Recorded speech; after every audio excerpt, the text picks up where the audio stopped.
Peace be upon you all. I'm called Mami Fahima, so that it can reach to each and everybody who is ready and who is willing to help or to assist us to bring back the body of our late sister, who is well known as Nantongo Doreen, who died in Jordan. We consulted the hospital yesterday. They told us that they need 2,000 GD, and we find that we need the total amount of 2,600 GD in Jordan currency. Right now, the family of late Nantongo Doreen, they have 6 million, whereby they need our help as Ugandans. We need togetherness, since union is the strength. Let's help this family to find out the means, or to see so that we can bring back the body of our sister.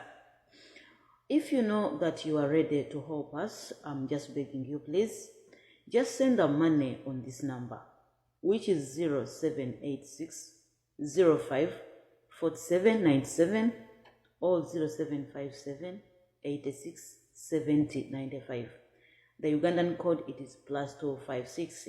In the names of Senguva Fahadi, the one in the aside along the what? Along the late Doreen. Dear fellow Ugandans, dear Africans who gonna watch this video, I'm begging you, please. We are all house managers. We fall under one umbrella as house managers. We all entitled house managers. Remember, today it is Doreen's day, but tomorrow it will be mine or yours. I'm just begging you, please. The little amount you have, we are welcoming it in its little amount. We are requesting God such that that amount will be sent on those contacts. God will bless you more and more.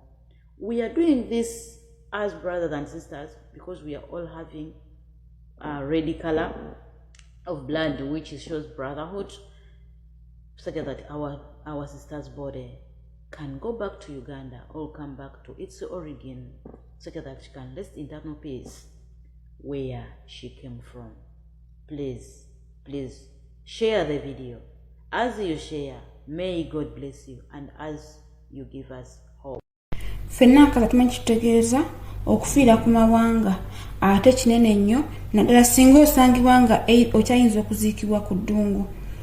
Maiti ya Muganda afa oyo, nze naawe ffe tulina ogizza e Uganda nga twegattidde wamu ffenna tukuba omulanga eri ggwe eri Munnayuganda yenna n'eri hasula yenna okutukwasizaako okulaba nga tuzza maiti eno e Uganda.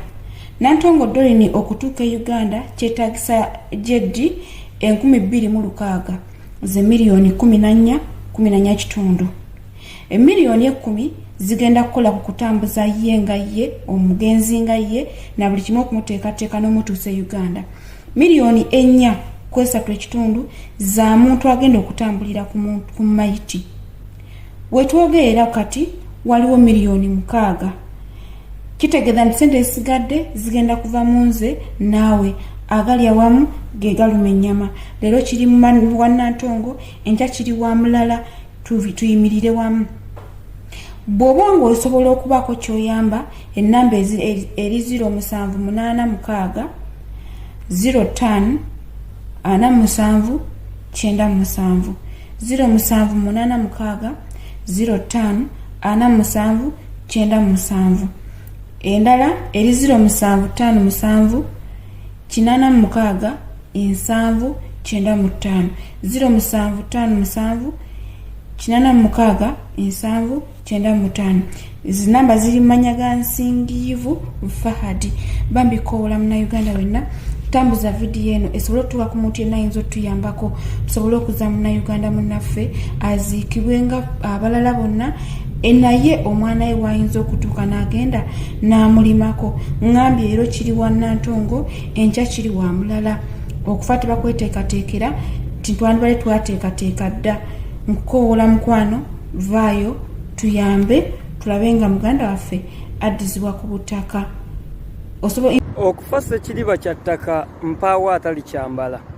Ekibuuzo okyambaliddewa era mu budde ki? Bwakya kumakya nga ne mukwano gwaffe ono Nantongo Doreen akyambadde. Teyamanya nti alikyambalira Jordan olwaleero gy'akyali. Abange baganda bange tewali agenda kusimattuka kufa. Ekibuuzo ofudde otya era mu ggwanga ki? Wano we nkusabira gwawulira eddoboozi lyange atambuza naawe alabye vidiyo eno. Ekyamazima tuli wakati mu kaweefube ow'okulaba nga tuzza omubiri gw'omukyalo ono mu ggwanga lyattu erya Uganda. Muganda wange si byangu nga bw'obirowooza era toyinza kirowoozaako bulowooza n'okireka nga tokutte mu kawaliggo. Ekyamazima n'ojjayo ejjamba ne tulaba nga tutaasa ku famire nga tukwataganira wamu ne famire nga tuyamba ku ntambuza y'omubiri gw'omukyala ono. Buddizibwe mu ggwanga erya Uganda.